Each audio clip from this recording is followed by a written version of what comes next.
It is now known as the City of Witches. Salem, Massachusetts holds a lot of historical importance to the United States. Salem is notoriously known as a town that held multiple witch trials throughout the late 1600s. Hundreds of people were tried and found guilty. Several of them were put to death. The true cause of the events remains, to this day, unknown. In 1953, author Arthur Miller wrote a play called The Crucible. This play informed more people about the tragedy in Salem and brought it to the mainstream media. Because of their mysterious and brutal nature, the Salem witch trials will be forever marked in history.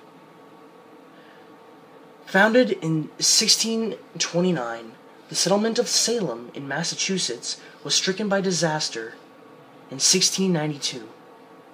Between June 1692 and September 1692, people began acting sick and strange. Medicine could not explain it. Because of this, a large group of people were accused of being witches. Although many settlements in European colonies, seeing as the United States wouldn't be around until the 1700s, had witch trials during this time, the Salem trials are the most infamous. There were many hearings followed by public executions. Everyone in the town was involved. Hundreds of people were sent and held in jail for months. 20 people were executed, 19 by hanging and 1 by pressing, and many others died in the poor conditions of the prisons. In these times, under these conditions, the citizens faced mass hysteria. Christian religions were heavily ingrained into the culture at the time. People easily and openly believed in superstitions, so it's not surprising that a common book found throughout households in Salem was called Memorial Providences. This book was written by a minister named Cotton Mathers, and it depicted a woman who was secretly a witch, tried and executed in Boston.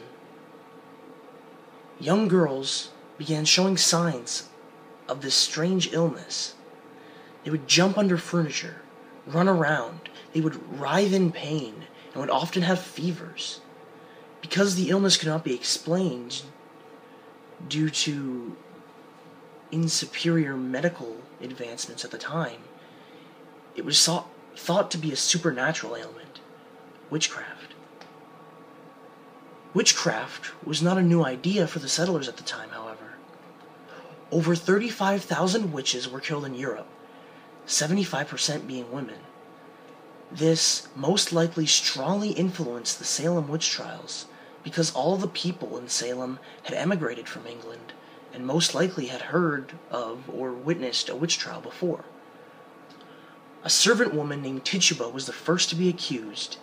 She was a foreigner, and speaking in her native language, combined with often talking about folklore, made her suspicious and made her a target.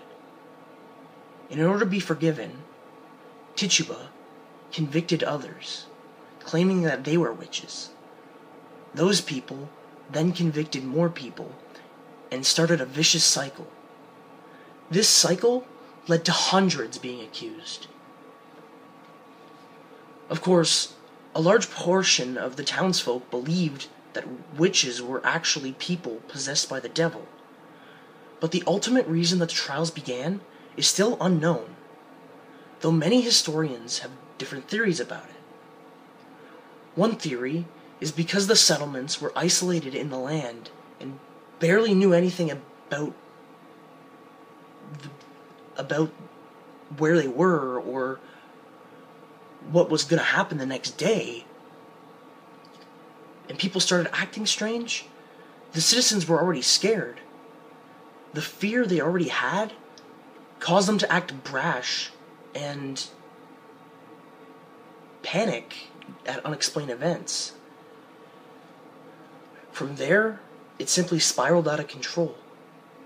Another theory involves a fungus called ergot.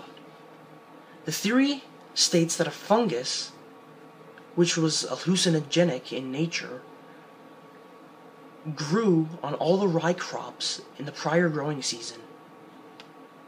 When the townsfolk ingested it and began seeing things that weren't there, they believed they were witches. The most plausible cause, however, is the massive religious culture led under a theocracy turned to the Bible to find answers. From there, they believed that the sickness was a demonic possession. They thought that the only cure was to find solace in it and ask for forgiveness from God.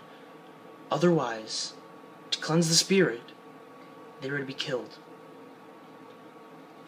Arthur Miller's depiction of the Salem trials in his play The Crucible is accurate to what actually happened. It accurately depicts the beginning of the trials and how they spiraled out of control. It also accurately shows the struggle of John Proctor and his conviction as the first male witch in Salem. There are a few inaccuracies, of course. Abigail Williams' age was severely increased in the play. In real life, she was 11 years old. However, in the play it is stated that Abigail Williams is 17. It is easy to understand why Miller changed it, considering Abigail and Proctor have sex. Many other aspects were correct, however. All the characters depicted were real people, and Miller displays their fates accurately. Giles Corey died in real life, just as he did in the play. Great stones they lay upon Giles' chest, and he plead aye or nay, with a tender smile for that old man. They say they gave him but 2 words, more weight, he says, and died. Miller also portrays the role of religion in society in the 1600s, and how people will be judged based upon it. People were simply judged if they didn't believe in God or the Bible at that time. The Crucible not only perfectly captures the society and the story involved in the Salem trials, but it also brought the story to a new generation of people, which allowed it to be more widely spread and known. The Salem witch trials will be forever remembered throughout history because of their mysterious and brutalities surrounding them. The Salem trials are the most infamous witch trials in all of North America. To this day, people still remember Salem, and it has plenty of tourist attractions. It is good that today's society and future societies remember the Salem trials, because those who forget the past are doomed to repeat it. Thank you, and have a good day.